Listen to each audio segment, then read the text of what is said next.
Il y a longtemps que les populations de Teriagui, localité située dans la commune de Meyagui, attendaient cette infrastructure. Un établissement secondaire au nom bien singulier, le Milliardaire. Le collège Le Milliardaire est un ensemble de 3 bâtiments de 4 classes à chacun, soit un total de 12 classes, pour accueillir dès la rentrée prochaine les élèves de 6e, 5e, 4e et 3e. Un grand cadeau, selon les populations, offert par un fils de la région, le député Netro Tagbo René. Il indique que son action est un soutien au gouvernement dans sa politique de l'école gratuite et obligatoire, mais surtout comme contribution à la lutte contre le travail des enfants dans la cacaoculture. Avoir pour l'inauguration d'un bâtiment un ministre d'État qui de surcroît est administrateur de la BAD, cela consacre la valeur de l'école. C'est pourquoi nous allons exhorter tous nos enfants à prendre au sérieux leurs études. Toutes les classes du collège Le Milliardaire à Teriagui sont équipées de tables bancs. Le donateur a annoncé la construction prochaine d'un logement pour enseignants, d'un foyer et d'une cantine au bénéfice des élèves qui déjà peuvent profiter des toilettes d'un établissement. En leur nom et en celui des parents d'élèves et populations, leur porte-parole, Kofi Faustin, a traduit la reconnaissance de Teriagui au député Netro Tagbo René. Il a précisé que les projets de foyer, cantine et logement d'enseignants seront financés par le professeur Goren Germain, ami et frère du député de Meyagui. Celui-ci a bénéficié du soutien du ministre de Somoussa, présent à la cérémonie de remise du collège Le Milliardaire de Teriagui. Ce sont des enfants et parents d'élèves heureux d'obtenir un collège de proximité dans leur localité.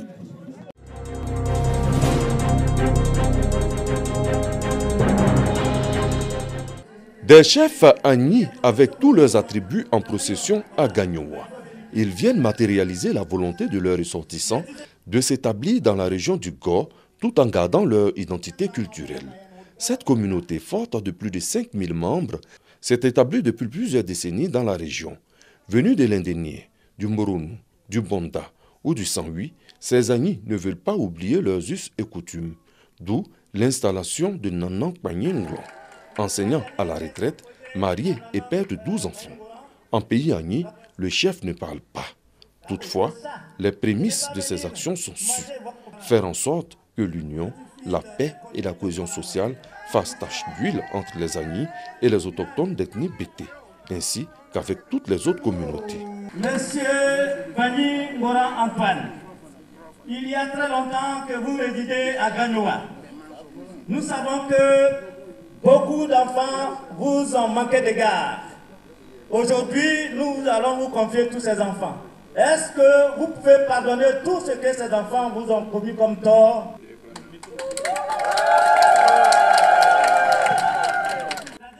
Le médiateur de la République déléguée de cette partie du pays y trouve un moyen de mener à bien sa mission. Le parrain de la cérémonie, quant à lui, met en avant l'hospitalité en pays Bété. Toutes choses qui permettent l'épanouissement de toutes les communautés. Des chants et danses tirés du riche répertoire traditionnel Agni ont accompagné l'arrivée de Nanan Kpagné Nglan, nouveau chef des Agni de la région du Go.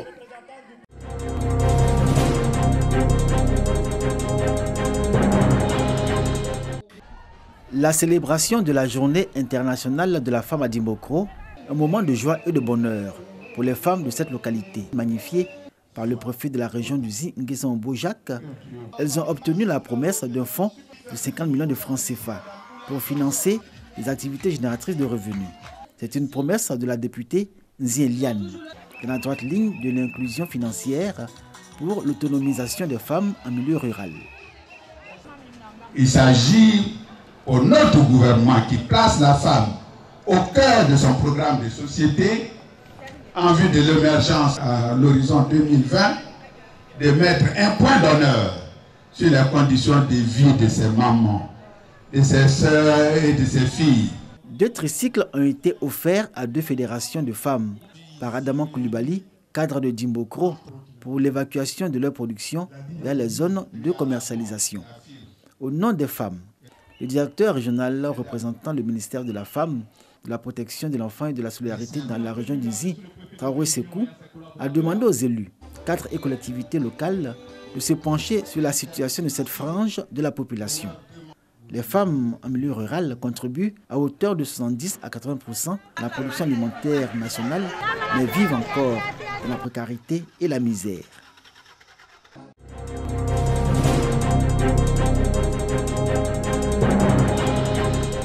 Du matériel remis au président de la cour d'appel de Bouaké. Avec lui, les responsables des juridictions de son ressort. Au total, 105 tonnes d'équipements composés de mobilier de bureau, d'ordinateurs complets, d'onduleurs, de vidéoprojecteurs, de fax et de photocopieurs pour 224 millions de francs CFA, un don de la tutelle qui, pour les récipiendaires, vient améliorer leurs conditions de travail. Le matériel informatique va décupler la force de travail de ses utilisateurs et permettre de gagner chaque fois du temps précieux, tandis que le mobilier va nous offrir des commodités de travail. Et c'est de bonne guerre, s'en félicite le ministère qui voit au bout de son action une justice performante. Nous attendons une justice où les décisions rendues sont rédigées et disponibles très rapidement au profit des justiciables pour qu'ils puissent exécuter ces décisions.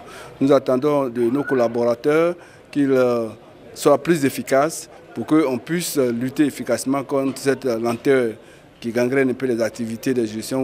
Bouaké, troisième étape du renforcement des capacités des instances judiciaires du pays en mobilier de bureau et matériel informatique après Daloa et Abidjan. 1,2 milliard de francs CFA, le coût de ce volet de la politique de modernisation de l'appareil judiciaire sur fond de l'État ivoirien, politique qui intègre le renouvellement du parc automobile, la construction et la réhabilitation de tribunaux et établissements pénitentiaires.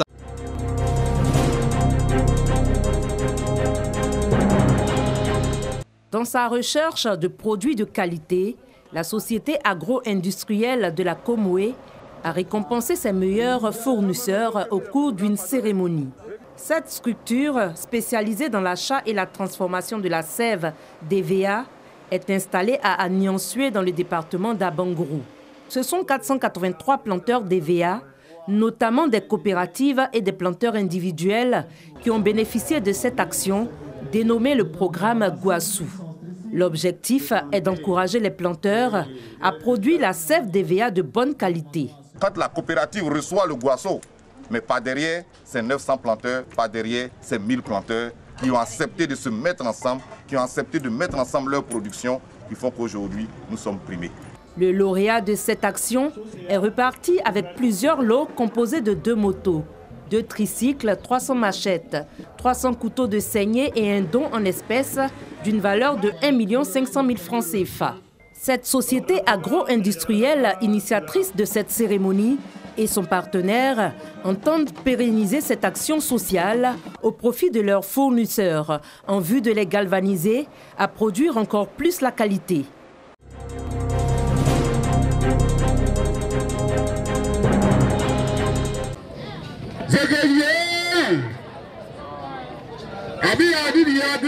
De Lessiri à Ziwayo, en passant par Sarakagi, Nyamandji ou encore Nyangboya, en tout, 12 localités ont accueilli la caravane de la culture de la région de la Nawa. Occasion pour elle de découvrir ou de redécouvrir des créations traditionnelles, du riche patrimoine et de bien d'autres peuples vivant dans la région.